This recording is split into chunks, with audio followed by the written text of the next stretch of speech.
Your YouTube channel medical and nurses सब। तो आज की क्लास होने वाली है हमारी 1st to 5th सीरीज़ तक। दैट मीन्स एक सीरीज़ में 50 MCQs हैं, जैसा मैंने आप सभी से कहा था। तो जो भी लोग इस क्लास में नए जुड़े हुए हैं और जो लोग चैनल पर नए हैं, प्लीज़ चैनल को सब्सक्राइब कर लें, जिससे आपको अपकमिंग अपडेट्स हैं जो मिलते रहें।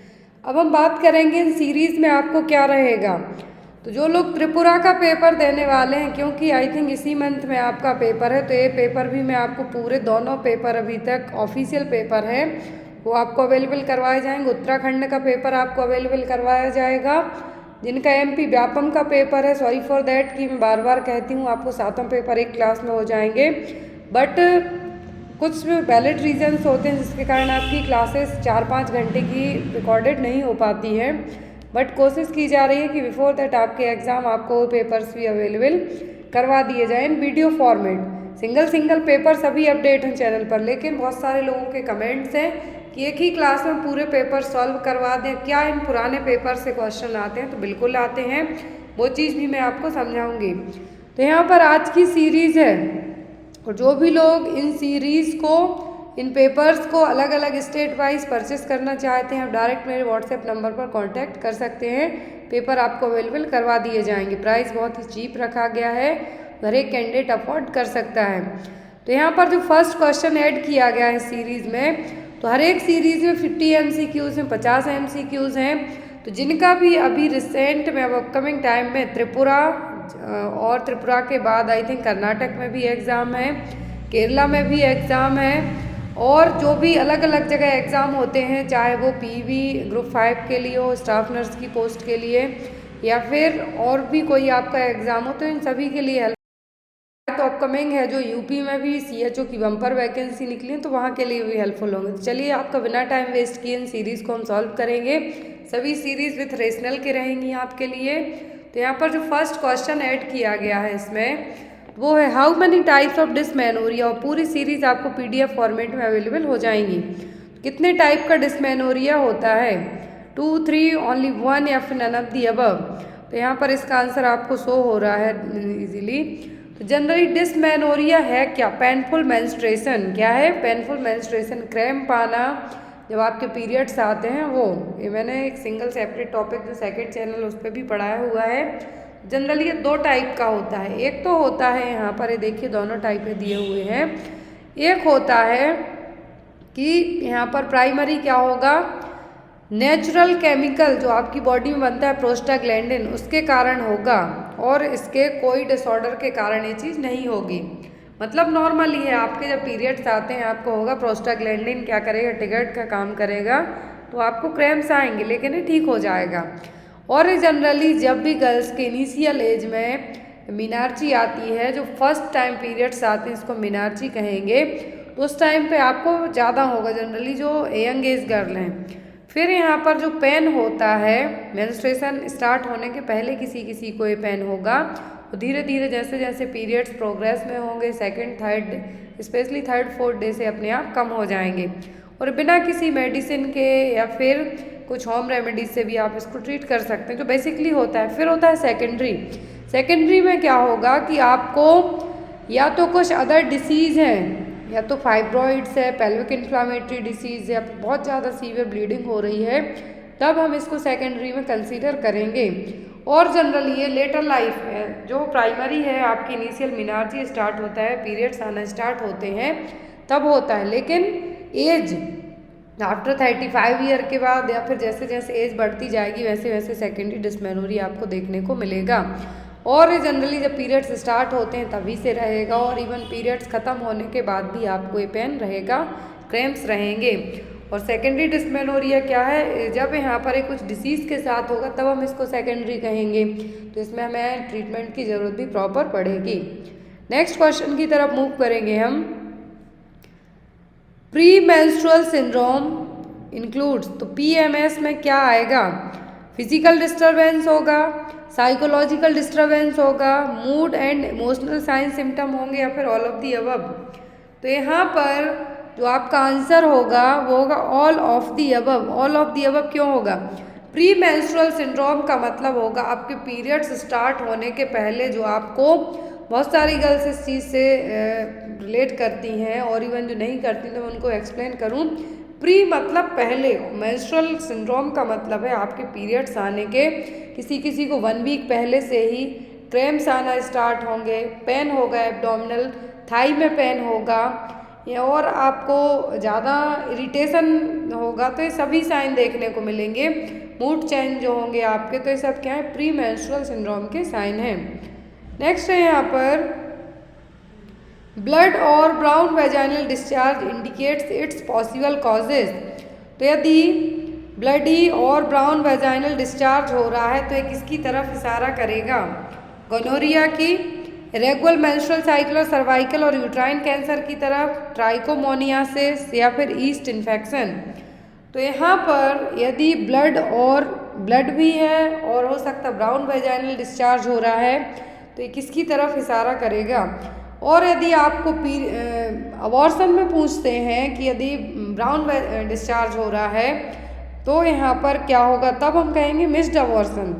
लेकिन यहाँ पर इस तरीके का आपको ऑप्शन नहीं है, और नॉर्मली कहा है कि ब्लड है या फिर ब्राउन वेजाइनल डिस्चार्ज है।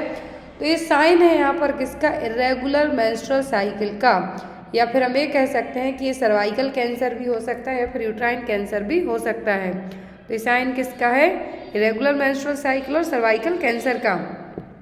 आपके जितने भी टॉपिक वाइज यहाँ पर हम बात करते हैं, चाहे आप किसी भी स्टेट CHO का सिलेबस उठा के देख लें, सभी में आपको गायनेकोलॉजी, मिडवाइफरी, CHN, CHO सभी सब्जेक्ट आने वाले। कम्युनिटी हेल्थ नर्सिंग सबसे ज़्यादा आती है आपके CHO एग्ज़ाम में, गायनेकोलॉजी अच्छी खासी आती है, तो वो सब आपकी इन सीरीज़ में कवर हो जाएगी।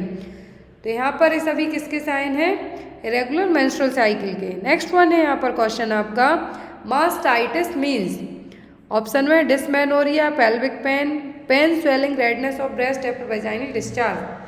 तो मास्टाइटिस का मतलब आइटिस वर्ड जुड़ा, दैट मीन्स कुछ इन्फेक्शन है। तो और यहाँ पर इन्फेक्शन के साइन कौन कौन से हैं, तो वो है पेन, स्वेलिंग और यहाँ पर मास्टाइटिस। मास्टाइटिस मीन्स होता है इन्फेक्शन और इन्फ्लामेशन इन द ब्रेस्ट में इन्फेक्शन और इन्फ्लामेशन होना। तो ये सभी साइन कौन से हैं, तो यहाँ पर आपका आंसर होगा option number C। Next one, यदि जब हम ब्रेस्ट की बात कर रहे हैं, मास्टाइटिस की बात कर रहे हैं, तो मास्टाइटिस और या फिर ब्रेस्ट कैंसर के जो कार्सिनोजन है एग्जाम में वो आते हैं ब्रेस्ट कैंसर को डायग्नोज करने के लिए। ब्रेस्ट सेल्फ एग्जामिनेशन कितने स्टेप होते हैं, कब करना चाहिए, तो ये सब चीज़ें आपको पढ़ लेना है, एग्जाम में आपको आती हैं। नेक्स्ट वन है यहाँ पर pelvic organ prolapse, POP, pop can be manage by. Pop को आप कैसे मैनेज करेंगे, pop means pelvic organ prolapse, preventive management, conservative management, surgical management या फिर all of the above. Pelvic organ prolapse में क्या होगा, जो यूट्रस है या फिर वेजाइना है या फिर जितने भी पेल्विक ऑर्गन है वो क्या आ जाएं, बाहर आ जाएं, तो उनको हम कैसे मैनेज करेंगे, तो सभी चीज़ों के थ्रू हम इनको मैनेज कर सकते हैं। अब पेल्विक ऑर्गन प्रोलैप्स में क्या होगा, सिस्टोसील हो सकता है कि ब्लैडर है जो वेजाइना के यहाँ पे आ जाए, यूट्राइन प्रोलैप्स हो सकता है, रेक्टोसील हो सकता है, रेक्टम प्रोलैप्स हो सकता है। तो ये सब क्या है, इनको हम प्रिवेंटिव मैनेजमेंट के थ्रू भी, कंजर्वेटिव मैनेजमेंट के थ्रू भी और सर्जिकल मैनेजमेंट, इन सभी से मैनेज कर सकते हैं। Pop means pelvic organ prolapse. आपको एग्जाम में सिस्टोसील आए तो ब्लैडर प्रोलैप्स हो रहा है, यूट्राइन प्रोलैप्स आए तो यूट्रस बाहर आ रहा है, रेक्टोसील आए तो रेक्टम प्रोलैप्स हो रहा है। Next one, India launch its first family planning programme is. तो इंडिया ने सबसे पहला जो फैमिली प्लानिंग प्रोग्राम है कब लॉन्च किया था, 1952 में, 1984, 2000 या फिर 2010 में। तो इंडिया ने जो first family planning programme launch किया था कब, 1952 में, 1952 में। नेक्स्ट वन है यहाँ पर, to narrow down the gap between knowledge and use of contraceptive, government of India introduce the programmes. यहाँ पर सॉरी फॉर दैट कि आपका क्वेश्चन यहाँ से थोड़ा आगे से स्टार्ट होना चाहिए था, बट कोई नहीं, कि गवर्नमेंट ऑफ इंडिया ने जो कॉन्ट्रासेप्टिव के बारे में अवेयरनेस है, नॉलेज है, कैसे यूज़ करना है, क्या करना है, तो कौन सा प्रोग्राम लाया था, total fertility rate, TFR, national family health survey, NFHS, reproductive, maternal, newly born child and adolescent health, RMNCH plus A plus यहाँ पर साइन है जो लिखा हुआ है यहाँ पर, तो यहाँ पर एक साइन है इस तरीके से रहेगा, ये प्लस साइन है जो, तो RMNCH प्लस ए। लास्ट ऑप्शन है नेशनल पॉपुलेशन पॉलिसी 2000। अब गवर्नमेंट ऑफ इंडिया ने जो नॉलेज होना चाहिए कॉन्ट्रासेप्टिव को लेके या फिर जो गैप रहेगा उन सभी चीज़ों के लिए फैमिली प्लानिंग को लेके, तो इस सभी के लिए एक प्रोग्राम लॉन्च किया था। उस प्रोग्राम का नाम है reproductive maternal new born child and adolescent health, RMNCH plus A programme. क्या है? RMNCH plus A programme. Next one, lactational amenorrhoea method is a method of family planning. Lactational amenorrhoea method, lactational amenorrhoea method का मतलब होगा कि जब आप completely exclusive breast feed अपने baby को करा रहे हो तो उस टाइम पर यदि आप बिना किसी कॉन्ट्रासेप्टिव मेथड के सेक्स करते हैं, इंटरकोर्स करते हैं, तो वो कहलाता है लैक्टेशनल एमनोरिया मेथड। तो ये कौन सी मेथड है? परमानेंट, नेचुरल, आर्टिफिशियल या फिर ऑल ऑफ दी अबव? तो ये है क्या? Natural method. क्या है? नेचुरल मेथड है फैमिली प्लानिंग की। एब्सिस्टेंस हो गया जिसमें आप साधु संत बन जाएं, लेकिन आसाराम बापूजी के तरह नहीं। एब्सिस्टेंस का मतलब होगा यहाँ पर आप सेक्स ना ही करें। दूसरा होता है लैक्टेशनल एमनोरिया मेथड कि आप एक्सक्लूसिव ब्रेस्ट फीडिंग अपने बच्चे को करा रहे हैं, तो उस टाइम पर भी ये एक एज एन कॉन्ट्रासेप्टिव का ही काम करेगा। नेक्स्ट वन है यहाँ पर, after giving misoprostol the women should be called for follow up on which day. यदि आपने किसी वुमेन को मीजोप्रोस्टॉल दी, क्या दिया? मीजोप्रोस्टॉल टैबलेट दी, तो उसको कितने दिन के बाद आप चेकअप के लिए बुलाएंगे, फॉलोअप के लिए बुलाएंगे? 10th day, 5th day, 7th day और 15th डे।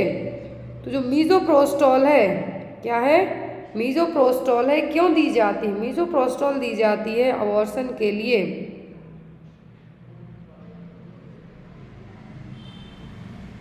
यदि मीजोप्रोस्टॉल की हम बात करें तो ये जनरली अबॉर्शन के लिए दी जाती है। यहाँ पर जब मीजोप्रोस्टॉल दे रहे हैं किसी वुमेन को हम, तो फॉलोअप के लिए कब बुलाएंगे? तो फॉलोअप के लिए हम उसको बुलाएं कब? 15th डे में। कब बुलाएंगे? 15वें दिन। यदि अबॉर्शन होगा तो इवन 7 डेज तक जो ब्लीडिंग कंटिन्यूस रहेगी, आफ्टर दैट आप उसको क्या करेंगे? फॉलोअप के लिए बुलाएंगे। तो कब बुलाना है? 15th डे में, 15वें दिन। नेक्स्ट वन है यहाँ पर, और यहाँ पर 2 वीक भी आप कह सकते हैं। नेक्स्ट वन है principle of counselling except. Counselling के सभी प्रिंसिपल हैं किसी एक को छोड़कर। Give your advice active strictly to follow, accurate information is provided, client has the right to choose his और her own action, keep strictly confidential. तो काउंसलिंग की जाती है जब पेशेंट के लिए, पेशेंट कोई भी हो सकता है, आपकी काउंसलिंग आपके फैमिली वाले कर सकते हैं या फिर आपको कोई प्रोफेशनल काउंसलर हायर कर सकते हैं। तो यहाँ पर काउंसलिंग के प्रिंसिपल होते हैं कि काउंसलिंग हमेशा कॉन्फिडेंशियल होना चाहिए। जो इन्फॉर्मेशन आप दे रहे हैं अपने क्लाइंट को वो एक्यूरेट होना चाहिए, और आपके पास है, आपका हक होगा, राइट होगा कि आपको उसकी कौन सी चीज़ मानना है, क्या आपको कहना है, आपको राइट होगा। और कॉन्फिडेंशियल तो स्ट्रिक्टली रखना चाहिए। इवन आप अपनी वाइफ को भी नहीं बता सकते कि आपको HIV है, या आपके और डॉक्टर के बीच में क्या रहेगा? कॉन्फिडेंशियल होगा। तो इसी तरीके से काउंसलिंग के रूल्स होते हैं, प्रिंसिपल होते हैं, लेकिन जो नहीं है वो क्या? Give your advice strictly to follow. Counsellor ऐसा नहीं कर सकता है कि वो आपको स्ट्रिक्टली फॉलो करने के लिए कहे, वो आपको ओनली समझा सकता है। वो मारपीट करके, साम दाम दंडभेद अपना के आपको मजबूर नहीं कर सकता है। Next one, infant mortality rate by SRS data 2015 was. 2015 के अकॉर्डिंग जो इन्फेंट मोर्टेलिटी रेट है वो कितनी रही? आप अभी इस बार के जो रिसेंट का डेटा है उसका पढ़ लें। जो SRS डेटा होता है हर 6 महीने में क्या होता है? चेंज हो जाता है। एवरी 6 मंथ में SRS डेटा चेंज होता है, तो हर 6 महीने के बाद आप इसको अप टू डेट पढ़ते रहें। ज़रूरी नहीं है कि आपको जो GK सेक्शन है वो आपके त्रिपुरा या फिर उत्तराखंड का GK ही पूछे, आपको इस तरीके के क्वेश्चन भी GK GS में रख सकते हैं।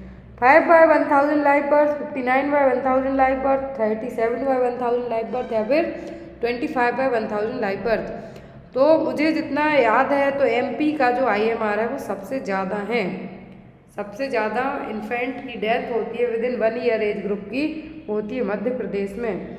अब यहाँ पर 2015 का डेटा है, उसके अकॉर्डिंग कितना रहा है 37/1000 लाइव बर्थ, कितना 37/1000 live birth.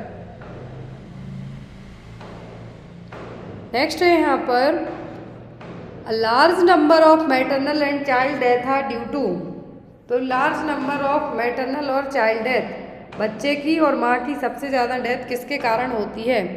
The delay in deciding to seek care, the delay is reaching the appropriate health centre, the delay is receiving quality care once inside in health institution या फिर all of the above. Large number पर maternal और child death होती हैं, जो maternal mortality rate कहें या फिर हम इसको इन्फेंट मॉर्टेलिटी रेट कहें, सबसे ज़्यादा क्यों होती हैं।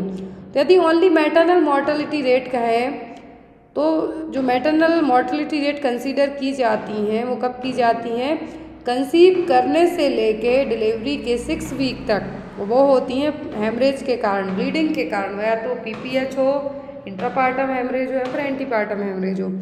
बच्चों में फिर इन्फेंसी पीरियड होगा, न्यूनेटल पीरियड होगा और अंडर 5 ईयर एज ग्रुप होगा। लेकिन यहाँ पर दोनों में जब पूछते हैं तो वो होता है डिले करने के कारण। आप सोचा विचारी करेंगे, स्पेशली ये गांव के लोग बहुत करते हैं, सोचेंगे कि हॉस्पिटल जाएं या नहीं, तो इसके कारण भी डेथ हो जाती है। आप एक अच्छे हेल्थ सेंटर पहुंचने में देर हो जाए तो भी हो सकती है, और जो क्वालिटेटिव केयर आपको मिलना चाहिए हेल्थ इंस्टीट्यूशन में, आप मान लीजिए सब सेंटर गए और आपको बहुत ज़्यादा लेबर पेन है या फिर कुछ हाई रिस्क प्रेगनेंसी का केस है, आपको वो केयर वहाँ पे नहीं मिल पाई, तब भी डेथ हो सकती है माँ बच्चे दोनों की। तो ये सभी कारण इसके हो सकते हैं, तो यहाँ पर आप मार्क किसको करेंगे, all of the above. Next है यहाँ पर एक क्वेश्चन नंबर 13 है, the home based newborn care scheme launched in. Exam में क्वेश्चन आता है home based newborn care scheme कब लॉन्च की गई थी, 1992 में, 2011, 2000 या फिर 2007 में।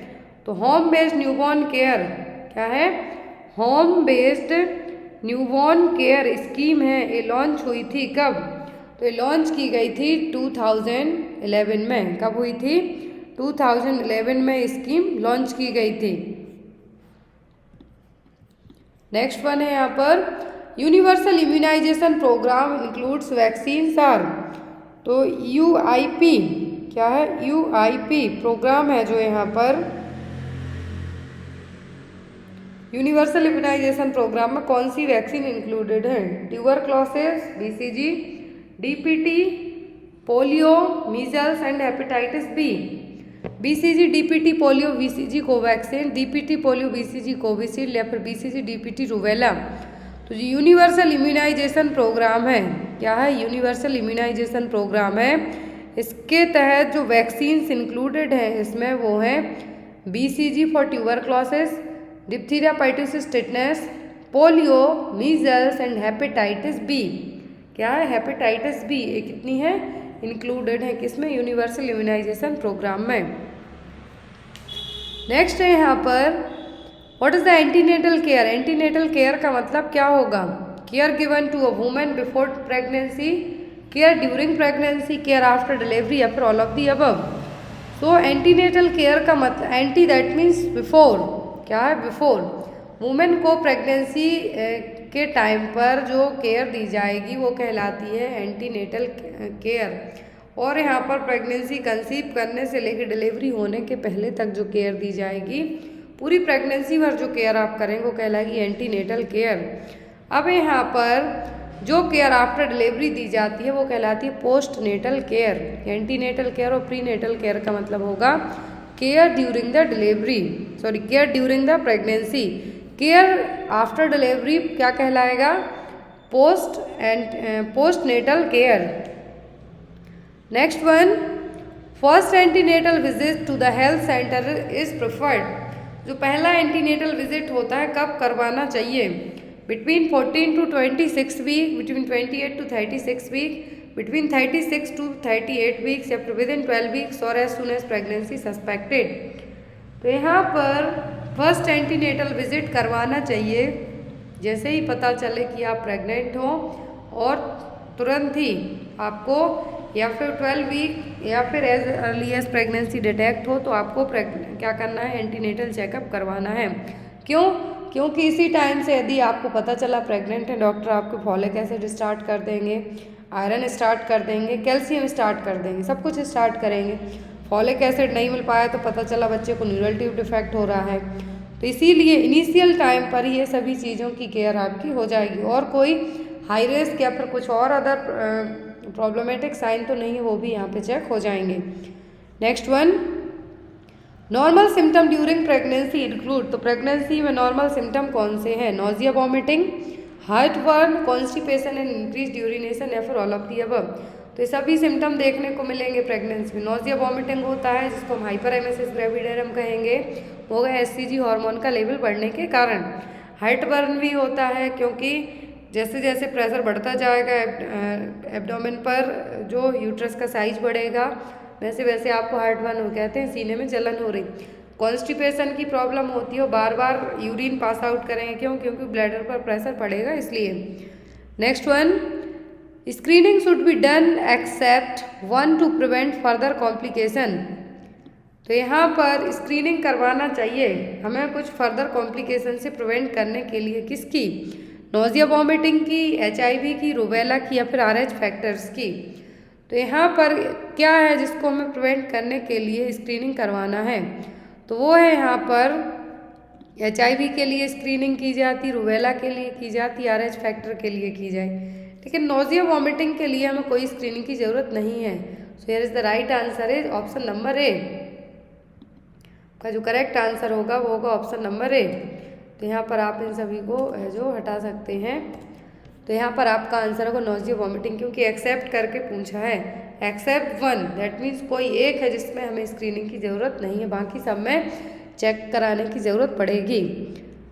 Next one, labour is said to be normal when. Labour को नॉर्मल कब कहा जाएगा? It occurs at term 37 to 42 weeks, onset is spontaneous, foetus present by vertex या फिर ऑल ऑफ दी अबव। तो ये सभी साइन नॉर्मल लेबर के होंगे कि 37 वीक के बाद यदि पेन आता है आपको, लेबर पेन, तो ये नॉर्मल है।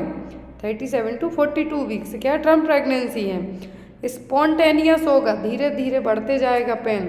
फीटस है जो वर्टेक्स सेफेलिक पोजीशन में होगा, तो ये आंसर आपका यहाँ पे जाएगा all of the above. Labour की 4 स्टेज होती हैं, first, second, third, fourth, exam में आती हैं। फर्स्ट में सर्वाइकल डायलिटेशन होगा 10 सेंटीमीटर, सेकंड में बेबी एक्सपल्सन होगा, थर्ड में प्लेसेंटा एक्सपेल्ड आउट होगा, फोर्थ में ऑब्जर्वेशन स्टेज रहेगी जिसमें आपको माँ बच्चे दोनों को ऑब्जर्व करना है। सभी का ड्यूरेशन पूछा जाता है, किसमें कितनी फेज होती हैं। एक सेपरेट क्लास है ऑलरेडी चैनल पर, इसलिए मैं यहाँ पे आपको डिटेल में ज़्यादा नहीं बताऊंगी। Next one, partograph is a graphic recording of. तो पार्टोग्राफ में किसकी रिकॉर्डिंग की जाएगी?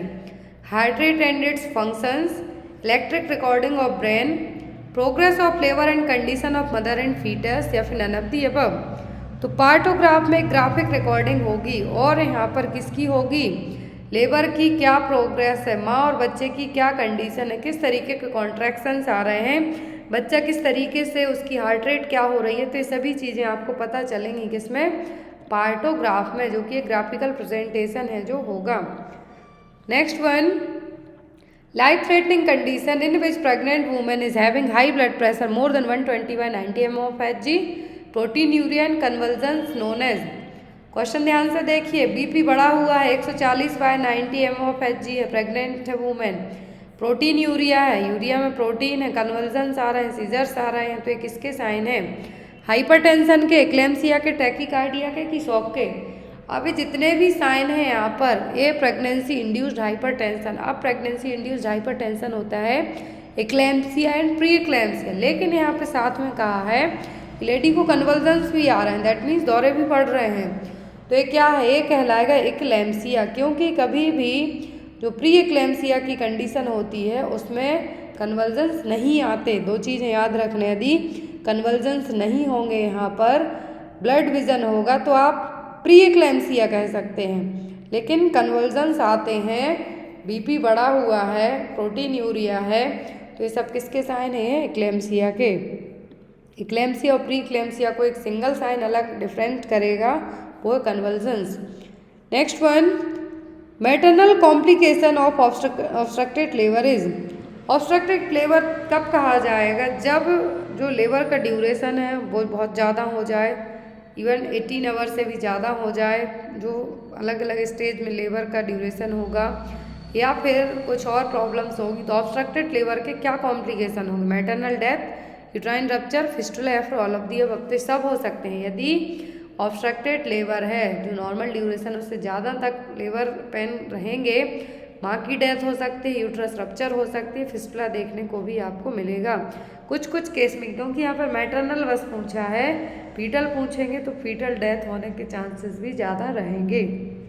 Next one, abdomen is divided in how many side to identify the pain of abdomen.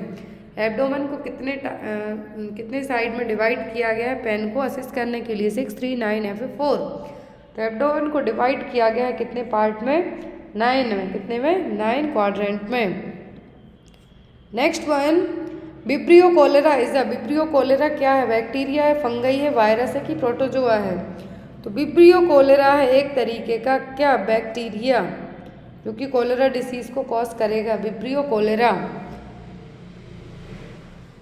Next है यहाँ पर, कोलेरा का जो साइन होता है वो होता है राइस वाटर स्टूल। एग्जाम में आता है राइस वाटर स्टूल, तो कोलेरा, पी सूप स्टूल तो टाइफॉइड, और कोलेरा का कॉज क्या है? बैक्टीरिया, विब्रियो कोलेरा नाम का बैक्टीरिया। नेक्स्ट वन है यहाँ पर, कॉज ऑफ कॉन्स्टिपेशन एक्सेप्ट। तो सभी कॉन्स्टिपेशन के कारण है किसी एक को छोड़कर। Consuming low fibre diet and less fluid, high fibre diet, pregnancy, या फिर side effect of certain drugs. तो कॉन्स्टिपेशन के रीजन हैं जो सब हैं किसी एक को छोड़कर, तो वो होगा यहाँ पर हाई फाइबर डाइट, क्योंकि ये आपकी हेल्प करेगा कॉन्स्टिपेशन से रिलीफ करने में, आपके स्टूल को सॉफ्ट करने का काम करेगा हाई फाइबर्स डाइट। यहाँ पर कारण पूछा है, लो फाइबर डाइट, लेस फ्लूइड होगा, प्रेगनेंसी में कॉन्स्टिपेशन होगा, कुछ मेडिसिन के साइड इफेक्ट भी होंगे, लेकिन हाई फाइबर डाइट से कॉन्स्टिपेशन में आपको रिलीफ मिलेगा, ना कि इसका कारण बनेगा। Correct. Next one, viral hepatitis is an infection of the. तो वायरल हेपेटाइटिस किसका इन्फेक्शन है? हार्ट, किडनी, लंग्स या फिर लिवर? हेपेटिक, हेपेटिक का मतलब होता है लिवर, आइटिस जुड़ जाए तो इन्फेक्शन हो गया। अब यहाँ पर वायरल हेपेटाइटिस है, यहाँ का इन्फेक्शन है तो यह लिवर का। अब इसके टाइप होते हैं हेपेटाइटिस के A, B, C, D, E। Hepatitis A and D दोनों होते हैं फीको ओरल रूट से, जनरली ट्रांसमिशन पूछते हैं। हेपेटाइटिस B, C क्या है? हेपेटाइटिस B और C है जो जनरली ब्लड ट्रांसफ्यूजन से हो सकते हैं, निडल ब्रेक इंजरी से हो सकते हैं। हेपेटाइटिस B वैक्सीन दी जाती है डिलीवरी के बाद, किसमें? बच्चे में। Next one, the respiratory system is divided in. Respiratory system कितने पार्ट में डिवाइड होता है? 1 पार्ट, 2 पार्ट, 3 पार्ट या फिर 4 पार्ट? तो एक होता है अपर रेस्पिरेटरी सिस्टम, दूसरा होता है लोअर। अपर में जनरली क्या क्या पार्ट आ जाएंगे? ट्रैकिया आ जाएगा, नोज आ जाएगी, नोस्ट्रिल्स आ जाएंगे, लेरिंग्स आ जाएगा।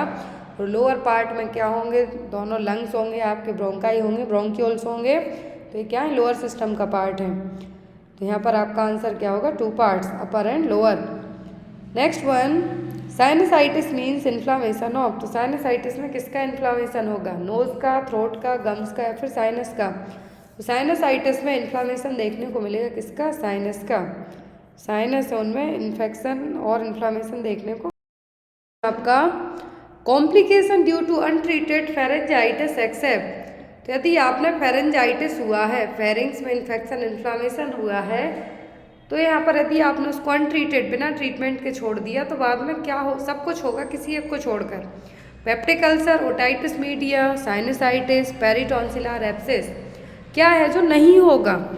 तो यहाँ पर ओटाइटिस मीडिया होने के चांसेस रहेंगे यदि आपने फेरेंजाइटिस को ट्रीट नहीं करवाया तो। फिर साइनसाइटिस होने के चांसेस भी रहेंगे, पेरिटॉन्सिलर एब्सेस भी होगा, लेकिन पेप्टिक अल्सर का फेरेंजाइटिस से दूर दूर तक लेना देना नहीं होगा। क्या है? पेप्टिक अल्सर का फेरेंजाइटिस से लेना दूर दूर तक नहीं होगा। नेक्स्ट है यहाँ पर क्वेश्चन आपका, pneumonia can not be prevented except. तो तो निमोनिया को हम किसी से भी प्रिवेंट नहीं कर सकते, किसी एक को छोड़कर। अब क्वेश्चन देखिए कितना घुमा दिया है कि निमोनिया को हम किसी से भी प्रिवेंट नहीं कर सकते, किसी एक को छोड़कर, मतलब उस चीज़ से हम उसको प्रिवेंट कर सकते हैं। Hand washing regularly, avoid exposure to chemicals, dust, smoking, या फिर अवॉइड सीजनल एलर्जी। निमोनिया को हम किसी से भी प्रिवेंट नहीं कर सकते, लेकिन एक को छोड़कर, दैट मीन्स उससे प्रिवेंट कर सकते हैं, तो वो स्मोकिंग। क्या? स्मोकिंग। नेक्स्ट है यहाँ पर कॉज ऑफ हेमोप्टाइसिस। तो हेमोप्टाइसिस का कॉज क्या है? पल्मोनरी टीबी, ब्रोंकिएक्टाइसिस, लंग कैंसर, या फिर ऑल ऑफ द अबव। तो कफ के साथ में ब्लड का आना, कफ के साथ ब्लड का आना वो कहलाएगा हेमोप्टाइसिस। अब यहाँ पर यदि टीबी है तो आप मूवीज़ में देखा होगा, नॉर्मल भी आप देख सकते हैं, खांसी के साथ आपको ब्लड आ जाएगा, कफ होगा उसके साथ ब्लड होगा, वो हेमोप्टाइसिस। ब्रोंकिएक्टाइसिस है तो भी ब्लड आएगा, लंग कैंसर है तो भी, तो ये सभी यहाँ पर आपके आंसर में जाएंगे, all of the above. Next one, COPD का फुल फॉर्म है। तो सीओपीडी का फुल फॉर्म होता है coronary obstructive pulmonary disease, COPD. Next one, which artery supply blood to the heart. तो कौन सी आर्टरी है जो ब्लड की सप्लाई करेगी, कहाँ पर? हार्ट में। कैरोटिड, कोरोनरी, हेपेटिक, या फिर pulmonary.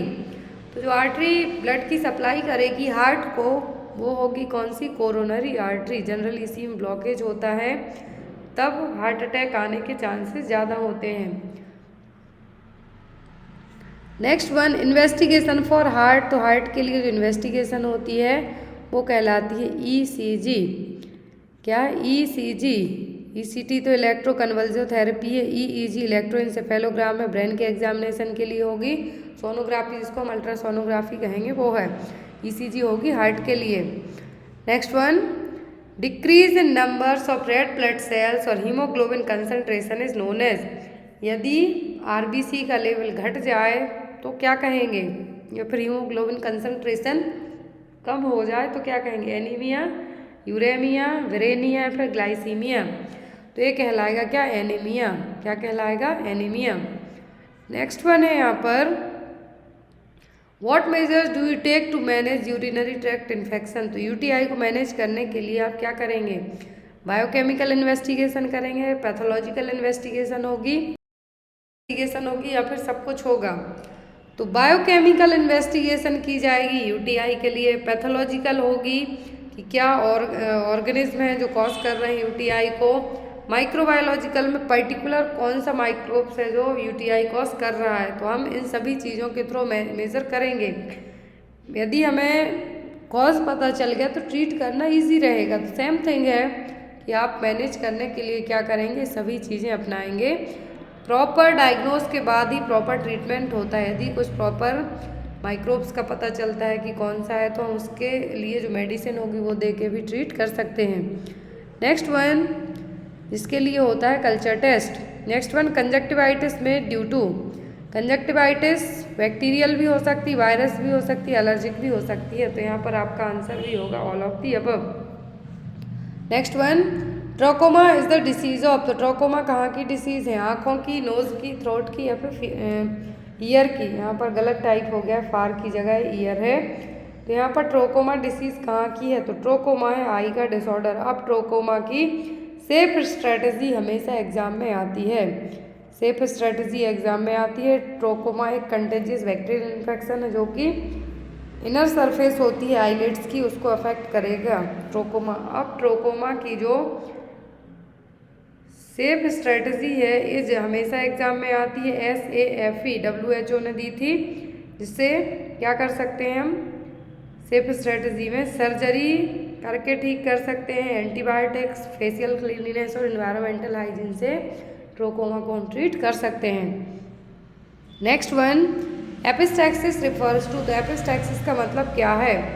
Bleeding from ear, bleeding from throat, bleeding from nose, या फिर ब्लीडिंग फ्रॉम स्टमक।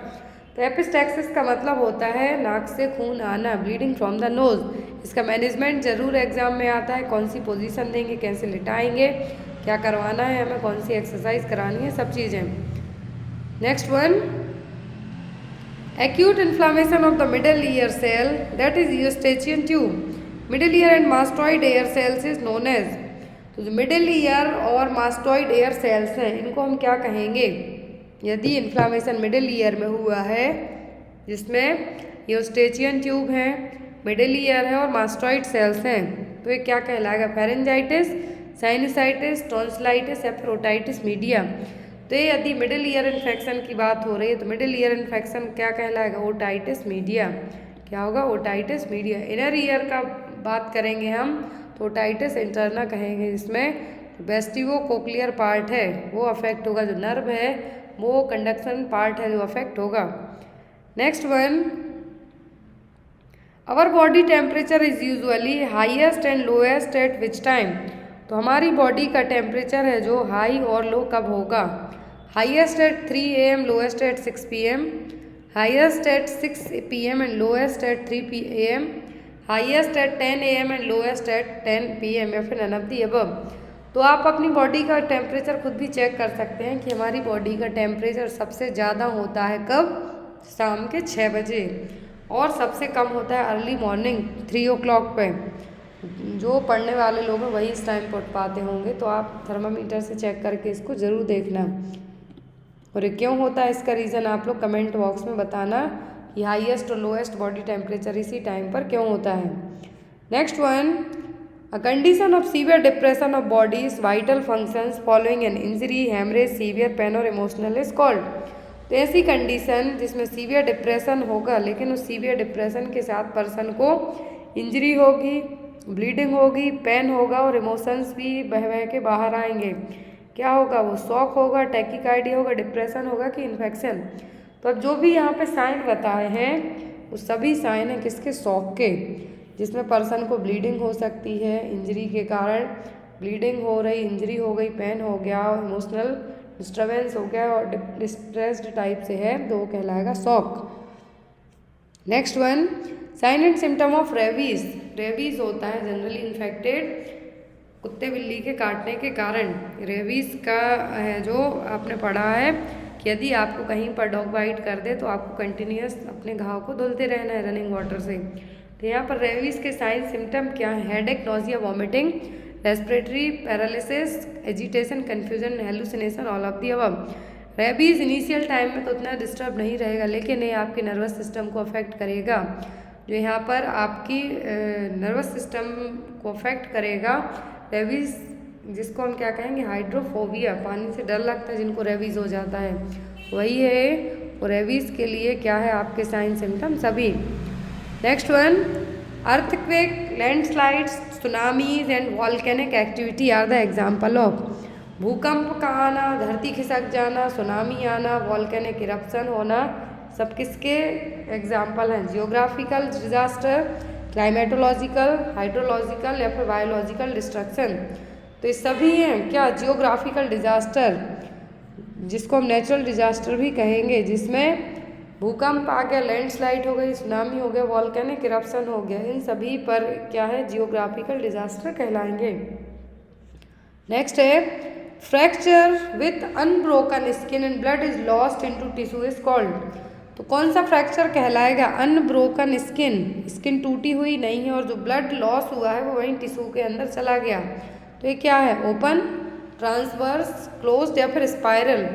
तो ये फ्रैक्चर जिसमें क्या है? स्किन अनब्रोक्ड हो, इंटैक्ट रहे, तो वो कहलाता है क्लोज्ड फ्रैक्चर। यदि स्किन टूट जाए, ब्लीडिंग बाहर तक दिखे आपको, तो वो कहलाएगा ओपन फ्रैक्चर।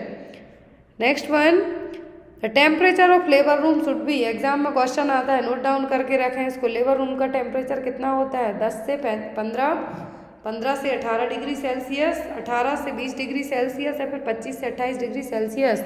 तो लेबर रूम का टेम्परेचर होता है भाई 25 से 28 डिग्री सेल्सियस। यही होता है न्यूनेट बेबी को जहाँ पर हम रखेंगे पीडियाट्रिक रूम का, तो वो भी वहाँ का टेम्परेचर भी 25 से 28 ही रहता है। एग्जाम में आता है लेबर रूम, या फिर जो बेबी जहाँ पर जिस रूम में रखा जाएगा न्यूबॉर्न बेबी, पीडियाट्रिक रूम, वहाँ का टेम्परेचर भी 25 से 28 डिग्री सेल्सियस ही होगा, 25 to 28 degree Celsius. Next one, vitamin K injection is given to newborn baby. Vitamin K का इंजेक्शन न्यूबॉर्न बेबी को क्यों दिया जाता है? To protect babies from serious bleeding, to immunize the baby, to protect from infections, to protect from vomiting. तो newborn baby को जो vitamin K का इंजेक्शन दिया जाता है वो होता है ब्लीडिंग से प्रिवेंट करने के लिए। यदि बच्चे का वेट 2 kg से भी कम होता है तब 0.5 mg इंट्रामस्कुलर देंगे, लेकिन यदि ये कितना है पूरा कंप्लीट टर्म वेट है, जितना डोज दिया जाता है वही दिया जाएगा, और यहाँ पर विटामिन के इंट्रामस्कुलर ही दिया जाता है। नेक्स्ट है यहाँ पर the process from rapidly screening sick children soon after their arrival in hospital is called. तो सिक चिल्ड्रन की स्क्रीनिंग की जाती है हॉस्पिटल लाने के बाद, तो क्या कहलाएगा? 2 separate child from mother, triage, emergency या फिर none of the above. Rapid screening होगी बच्चे की सिक चिल्ड्रन की हॉस्पिटल में लाने के बाद, वो कहलाता है ट्रियाज। And first priority wise emergency में क्या किया जाएगा? बच्चे का सभी चीज़ें की जाएंगी, तो कहलाएगा triage. Next one, blood in the stool is known as. तो स्टूल में, पोटी में ब्लड का आना, स्टूल में ब्लड का आना क्या कहलाएगा? Severe dehydration, no dehydration, severe persistent diarrhoea, फिर सीवियर डिसेंट्री। एक साइन है जो डिफरेंट करेगा डायरिया को डिसेंट्री से, वो होता है ब्लड का आना, ब्लड इन द स्टूल, हेमेटोचेजिया, और क्या है? सीवियर डिसेंट्री में देखने को मिलेगा। लास्ट क्वेश्चन है यहाँ पर आज की क्लास का, इसका आंसर आप लोग कमेंट बॉक्स में देना, क्योंकि आज थोड़ा लेट हो गया है। कल जल्दी क्लास करेंगे जिसमें हम 100 MCQs आपके सॉल्व करवा दें। कल आपको कर्नाटक CHO का पेपर भी अवेलेबल करवा दिया जाएगा। त्रिपुरा के 2 पेपर हैं वो भी आपको अवेलेबल हो जाएंगे, उत्तराखंड के पेपर भी आपके अवेलेबल हो जाएंगे। पहले आई थिंक कर्नाटका का पेपर है 13 नवंबर को, तो उनको पहले पेपर अरेंज किया जाएगा। Treatment of infant diarrhoea at home by. तो इन्फेंट के लिए यदि हम डायरिया का ट्रीटमेंट घर पे करते हैं तो क्या करेंगे? एक्स्ट्रा फ्लूइड देंगे, कंटिन्यूस ब्रेस्ट फीड कराएंगे, ORS सोल्यूशन देंगे, या फिर ऑल ऑफ दी अबव। यहाँ पर इसका आंसर आप लोग कमेंट बॉक्स में देना, जो नेक्स्ट क्लास होगी उसमें इसका आंसर बताया जाएगा। कल हम एक ही क्लास में 2 सीरीज सॉल्व करेंगे, और जो भी लोग इन सीरीज़ को लेना चाहते हैं तो वो मेरे व्हाट्सएप नंबर पर कॉन्टैक्ट करके ले सकते हैं। सीरीज़ आपको इसी तरीके से इसी फॉर्मेट में अवेलेबल होंगी। Thank you for watching us, bye bye, take care, good night.